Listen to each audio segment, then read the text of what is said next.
Good afternoon. We step back in time now to the first century.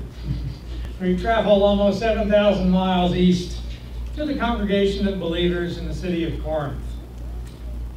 They were a messed up bunch of people, with a bunch of problems, and human nature hasn't changed a lot between then and now. We have our own set of problems. Sometimes they overlap with what was going on in Corinth, so we can sometimes learn something from how Paul addressed their situation. Today we are in chapter 7. And in previous sermons I've looked at verses 1 through 16. Today I'll start with verse 17. 1 Corinthians 7, verse 17. It begins by telling us to look at the previous verses. Nevertheless. So we'll have to see what that nevertheless is about. It's referring to some sort of contrast. I mentioned about a month ago, it was in verse 15 that Paul told the believers that if their unbelieving spouses left them, then they were no longer bound. They were free, not tied to the marriage. Paul is giving them permission to have a change in their marital status. So nevertheless, he says in verse 17, each person should live as a believer in whatever situation the Lord has assigned to them, except for the situation he's already described, just as God has called them. That's the rule I lay down in all the churches. Remain what you are is one way to phrase it. Even though I've just given you this permission for a change in marital status, most of the time you should stay in the situations that you were called in. Christianity isn't a call to throw out all social roles and connections. It's not a revolution, even though the message is sometimes revolutionary. Christianity has different values than the world does. In Christianity, the high and mighty are brought low. The low are raised up and exalted. But that doesn't give us permission to rob banks, take over some wealthy person's house. Christianity says that things will be turned upside down, yes, but it also says that God will do it.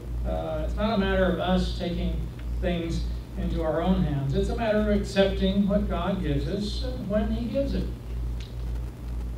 And on the opposite extreme, it doesn't mean we sit around waiting for God to bring us some money. Rather, God has given us a society in which people can earn money by the work they do. Not always as much as they deserve, but that's another matter. God is certainly capable of raining money down from the sky, stacking it in a nice neat pile in our lap, but He hasn't chosen to do that. He's given us a different situation. Paul says we need to live in the situation we're in, instead of hoping for or agitating for some different situation. We should try to bloom where God has planted us. The important thing is not the situation, it's the calling.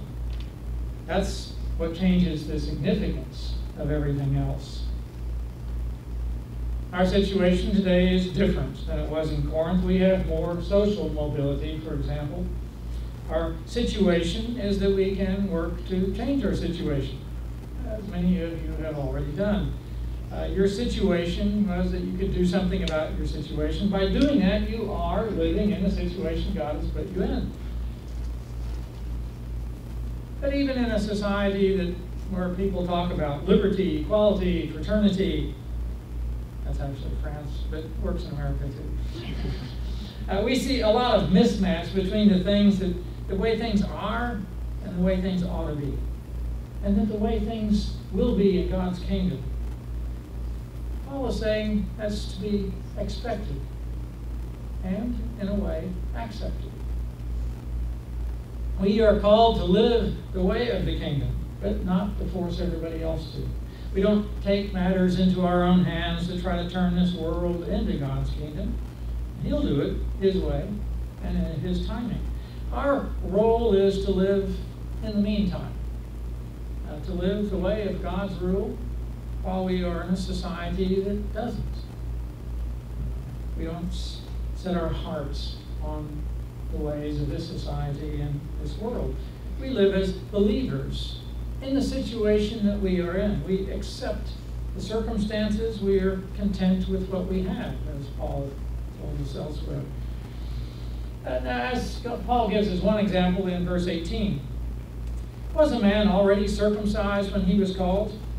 He should not become uncircumcised. Was a man uncircumcised when he was called? He should not be circumcised. Well, this might seem like an extreme example, and probably not one that affects any of you. But some people did this back then. Some Jews who were circumcised had some surgery to make them appear uncircumcised, and some uncircumcised men wanted to be circumcised. Both of those surgeries were painful, or so I'm told. But people did it anyway. Paul says, don't bother. Neither one of them makes you a better Christian. As he says in verse 19, circumcision's nothing, uncircumcision is nothing. Keeping God's commands is what counts. Now, it's easy for us to understand the first part of this verse. God doesn't give any special privileges or rewards for being circumcised or for not being circumcised. It's just not important anymore. But the last part of this verse does cause some questions. Paul is the one who said we're saved by grace, not by works. Paul's the one who said the old covenant is fading away. So why is he talking here about God's commands? It's especially ironic when we remember that circumcision was one of the commands. How can Paul say that circumcision doesn't matter, but keeping God's commands does when that's one of those commands? Well, Paul didn't address those questions here, which is an indication that the people in Corinth were not troubled by those things. They were not likely to ask those questions. For them, this was a settled matter. This was a kind of question. They knew that God doesn't care whether we're circumcised. But Paul is saying God does care about the way we treat one another. So there are commands that we ought to keep. Paul gives quite a few of them himself. There's nothing incompatible about saying that we are saved by grace at the same time as saying that we ought to behave in a certain way. Well, if God didn't care about what we did, if behavior didn't really matter, then we could never do anything wrong and there'd be no need for grace. If there's no commands, there's no transgression, no need for forgiveness. But God created us for a purpose. He created people with minds and wills of their own because he wants a relationship with thinking, living beings. He says, I want to share life with you. I live like this. And if you want to share in my life, you need to live like this. That's where the commands are. They tell us how to participate in the life of God. God also says, look, I know you're not going to do it right every time. You're going to make mistakes. People are going to get hurt. But that doesn't change my desire for you. What you did was wrong. And I forgive you. But I still want you to stop doing wrong, and I want you to do what's right. That's why he created this. He wants us to participate in that kind of life. So the commands guide us in what's right and how to show love to other people and how to avoid behaviors that hurt other people. Keeping God's commands counts. It's not the only thing that counts. Grace counts too. But obedience is still an important part of biblical Christianity. In verse 20, Paul gets back to his main point. Each person should remain in the situation they were in when God called them. Then he gives another example in verse 21. Were you a slave when you were called? Don't let it trouble you. That's easy for him to say, huh? Although, if you can gain your freedom, do so. Slavery is not a good thing. But, as Paul says, that's where you were when you were called to faith, then accept it. If you can get out, it's okay to get out. But it's not a situation in which you have to fight. He wasn't suggesting a slave revolt. He wasn't telling slaves that they had to run away. If they couldn't change the situation, they needed to learn to live in the situation they were in. Now, there were some practical reasons for this. If Paul had been promoting a slave rebellion, he would have been executed a lot quicker than he was. But another consideration is that the slavery he was dealing with was not the kind of slavery that we know from the American South in the 1800s.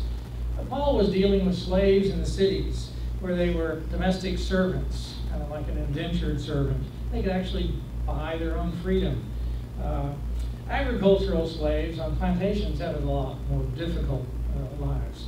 But Paul was dealing with the domestic slaves in cities. And Paul is saying, it's okay. It's not going to affect your salvation. You don't need to get up in arms about it. But Paul also makes exceptions to his own advice here. He says, stay in the situation you're in, but if you can get out of a bad situation, well, that's okay too. If you have a bad job, he might say, don't let it trouble you. But if you can get a better one, that's okay too. If you are uneducated when God calls you,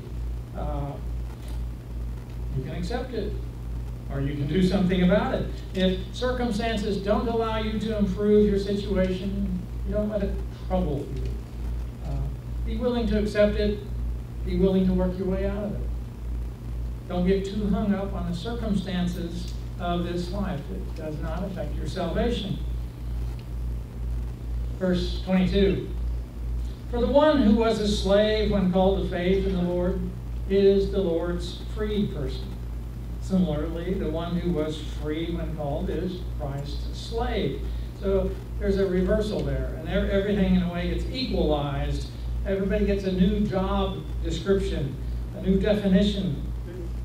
So you can't worry too much about the one you have in this world. If a better job comes along, take it. But if not, don't let the limitations of this society trouble you. Things in this world are less than ideal. That's why we look forward to another one. That's why we look to a different king, the one named Jesus. We look forward to his return when he will set things right. That's where we put our hopes. That's why the problems of this world don't cause us consternation. When we can do something about them, yes, we should, but don't be surprised if things in this world are unfixable. We might say that slavery is unacceptable. Paul says that if you're a slave and you can't get out of it, then you can accept it. Be the best you can while you're in it.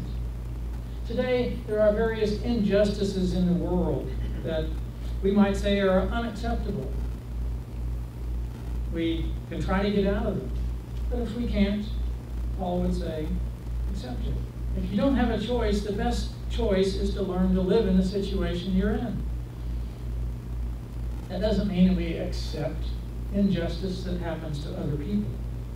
If we can do about it, if we can do something about it, we should. When innocent people suffer, that should bother us. We should want that to stop.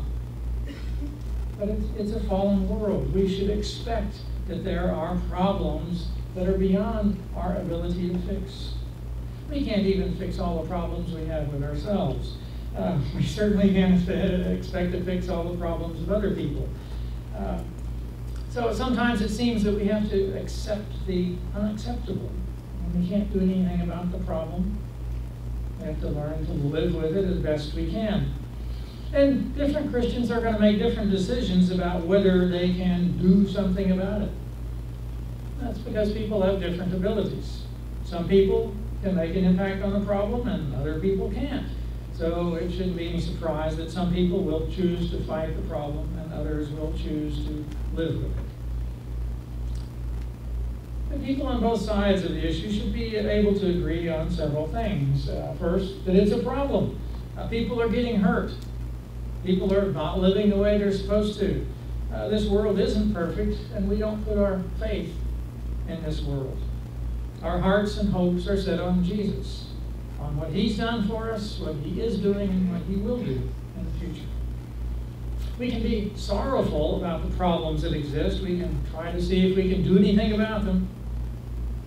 And if we can't, we try to live with it as best we can. As Paul says, we are not troubled by this. Why wouldn't it trouble us? It's because we know that the problems will be fixed. Maybe not now, maybe not in our lifetime, but they will eventually be fixed. We can be optimistic about it because we have faith in Christ. Even if we're a slave, if we're thrown in jail for our belief in Christ, even if there's no hope of getting out alive, we don't let it trouble us. We don't stew and fret. Rather, we let Christ comfort us and encourage us. He gives us a perspective that we didn't have before. Paul says it's okay for a slave to choose freedom if freedom's possible. However, he doesn't want things to go the other direction, for somebody to go from freedom to slavery. In that society, people sometimes sold themselves into slavery because if they picked the right owner, that could sometimes give them more financial security than they had before. But in verse 23, Paul says that Christians shouldn't go that direction. You were bought at a price. Don't become slaves of human beings. Don't sell yourself into slavery. And we should probably expand the principle here. Don't become de facto slaves either. Your allegiance to another human being should never be higher than your loyalty to Christ. No politician, no employer, no celebrity should ever have that much control over what you do. Your allegiance to another human being should never be higher than your loyalty to Christ. Paul repeats his main point in verse 24. Brothers and sisters, each person, as responsible to God, should remain in the situation they were in when God called them. That's tell by repetition that this is his main point here. What was the situation in Corinth that caused him to emphasize this? Were there lots of people in Corinth thinking about getting circumcised? I don't think so. Were lots of people thinking about selling themselves into slavery? Again, I don't think they were. Paul doesn't discuss the issue in much detail. He doesn't give it much space because it's not like it's a live problem for them. But he gives these 2 points as illustration for the point that he wants to make next. He gives many more words to the question of making a change in a person's marital status. People were thinking of getting married or getting divorced, and Paul is saying, don't be hasty here. These are lifetime commitments. Don't be too quick to change things. We can read that in verse 25. Now about virgins, about unmarried people. I have no command from the Lord, but I give a judgment as one who by the Lord's mercy is trustworthy. He's going to be saying some things here that his readers might question. So he's saying up front that he's thought about it. He thinks his analysis of the issue is going to be helpful to him. Verse 26, because of the present crisis, I think that it's good for a man to remain as he is. Well, what was that present crisis? Well, we don't know for sure. One suggestion is that there was a famine. But it's hard to square that with the next chapter where Paul, or later, chapter 9, where Paul talks about people in Corinth making donations to help other churches. They don't seem to be in poverty or distress there. Whatever the specifics of the crisis were, it seems that it was a temporary crisis. And Paul is saying that because of this temporary problem, men should remain as they are. Don't be in a rush to get married. Don't be in a rush to get out of marriage. Verse 27, are you pledged to a woman? Don't seek to be released. If you're already engaged, already rented the facility, sent out the invitations, there's no need to call it off. Are you free from such a commitment? Do not look for a wife. In the present crisis, he says, don't make any commitments. That's probably pretty good advice for a temporary crisis, but it's not very good advice for the long haul. If the economy is going to be bad for the foreseeable future, we can't delay marriages forever and ever. So What if you don't know how long the crisis is going to last? Some people might get tired of waiting. So Paul says, verse 28, but if you do marry, you have not sinned. If a virgin marries, she has not sinned. In other words, what Paul has given was not a command that if disobeyed would be a sin. He was giving advice based on his understanding of the situation. But he says, those who marry will face many troubles in this life, and I want to spare you this. Well, we might observe that people who don't marry also face troubles in this life. Paul had plenty of troubles of his own. Sometimes it's good to face troubles together. Sometimes it's best to face them alone. We don't know what kind of troubles Paul was thinking about, but apparently he thought it would be more difficult for people who were married. But here we are, almost 2,000 years later, almost 7,000 miles away. Our circumstances are different. Every person faces a different situation. Every couple faces different difficulties. We can't give advice that applies to all people at all times. But we can say that marriage isn't a magic fix for all our problems. Marriage probably doesn't fix any of our problems. If we had problems with money before marriage, then we'll have problems with money after marriage. And the same goes for lust, health, and emotions. Problems might get worse, they might get better, but they just generally don't just disappear. But Paul thinks this needs some kind of explanation. In verse 29, he tries to clarify it. What I mean, brothers and sisters, is that the time is short. From now on, those who have wives should live as if they do not have wives. Well, that does not make it more clear. What does this mean, that people who are married should live as if they aren't married? He's already told them not to get divorced, not to refrain from sex. So what does he mean here? Whatever he means, it needs to be understood in the context of the verses afterwards, and where he continues. Verse 30, those who mourn as if they did not mourn. Those who are happy as if they are not happy. Those who buy something as if it was not theirs to keep. Verse 31, those who use the things of this world as if not engrossed in them. For this world, in its present form, is passing away. He seems to be making the point that all these things are temporary. This world is passing away. We don't know how fast, we don't know how slow, but we know it won't last forever. The things of the world are passing away, so when we use the things of the world, we shouldn't be engrossed in them. We shouldn't get so attached to them that we forget to think about God.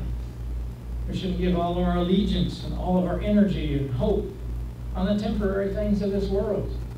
We can use them, yeah, but not let them take over our lives. And if we go back to verse 30, we can see how this might apply to what Paul had said in verse 30. If we buy something, we should remember it's temporary. It's not ours to keep. If we're happy, remember that it's temporary. Jesus said, in the world you'll have tribulation. Things will get worse. Things will get better. Things will get worse. Things will get better. If you mourn, if you're sad, that's temporary. Verse 29, if you're married, that's also temporary. Marriage may be good, but it's not the be-all and end-all of our lives. That's not what gives life meaning and purpose. No matter how good your marriage is, no matter how good your partner is, your spouse cannot be your Savior. Your spouse can't give you eternal life. Your spouse can't be the focal point of life because your spouse won't last forever. Can you live without your spouse? Many of you widows already do. Many other people will eventually live longer than their spouse does. Does your purpose in life go beyond your marriage? It should. Can you live as if you're not married? Marriage can be taken away, and you'll have to go on living. If you're married, certainly you should abide by the obligations of marriage. They're still there, but the meaning of your life isn't in the marriage.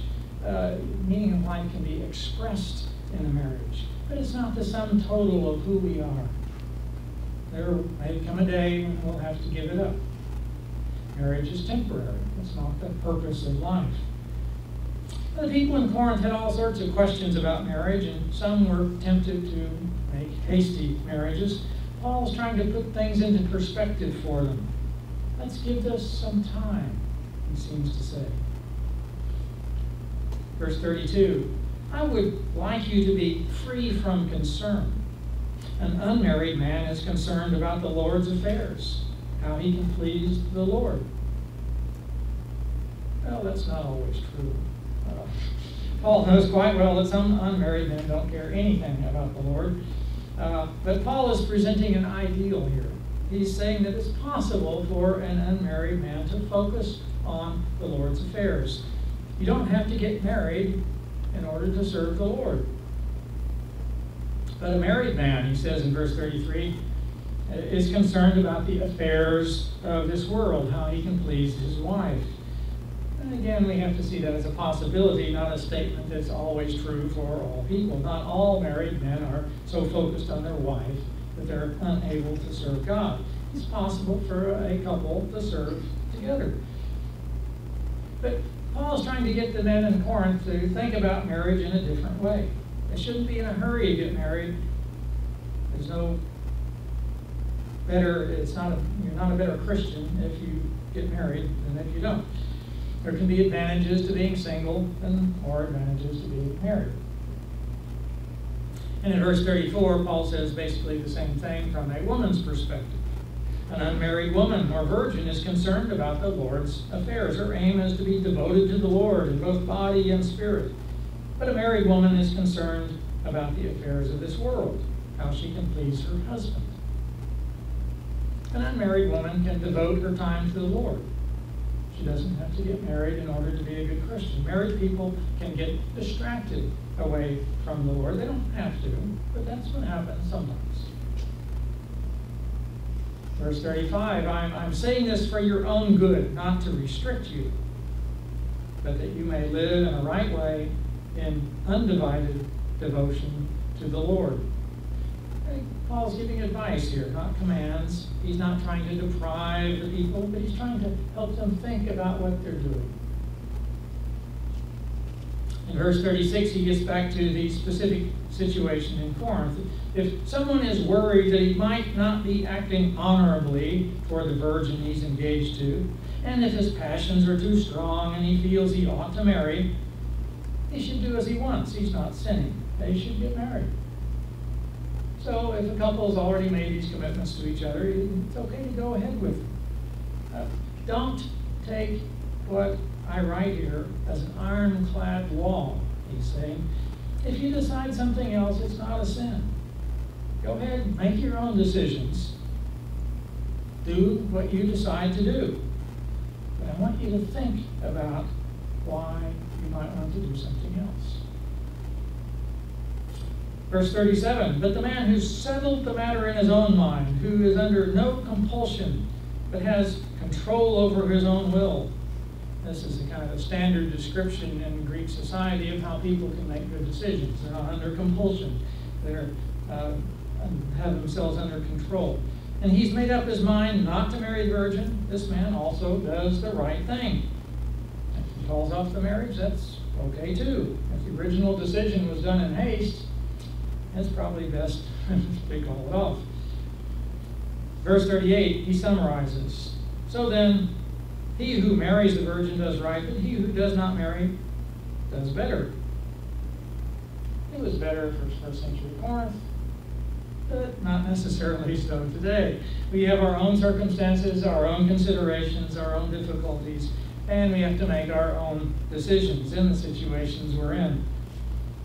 Paul has told us that what he writes is based on a temporary situation, and it's a form of advice, not a command from God. In verse 38, Paul has talked about a man thinking about entering marriage, but what about a woman? In this chapter, Paul has been careful to pair statements about men with similar ones about women. So in verse 39, he gives a situation which a woman is thinking about getting married. A woman is bound to her husband as long as he lives. But if her husband dies, she is free to marry anyone she wishes. But he must belong to the Lord. It's okay to get remarried as long as the man's a believer. In verse 40, he gives an alternative. In my judgment, she's happier if she stays as she is, unmarried. And I think that I too have the Spirit of God. Paul's giving his opinion, but he's also giving his permission. Paul has the Spirit of God, but the Spirit of God didn't inspire Paul to give commands that apply to all people in all ages in this chapter. Rather, the Spirit led Paul to qualify what he was saying, to allow exceptions, to allow people to make their own decisions in their own circumstances. But Paul has brought up a principle that's still good for us to consider. Whether it's about marriage or jobs or moving across the country, will this help me or us serve the Lord? Will a college degree help me serve the Lord? Will this house help us serve the Lord? Will this different job help me serve the Lord? Whatever decision it is you might be facing, is it done out of devotion to the Lord, or is it a selfish thing being entangled in the values of this world? Have you thought about it from the perspective of serving the Lord? In some ways, it boils down to what has been called the serenity prayer. Lord, give me the serenity, the peace of mind, to accept the things I cannot change. Give me the courage to change the things I can, and to give me the wisdom to tell the difference.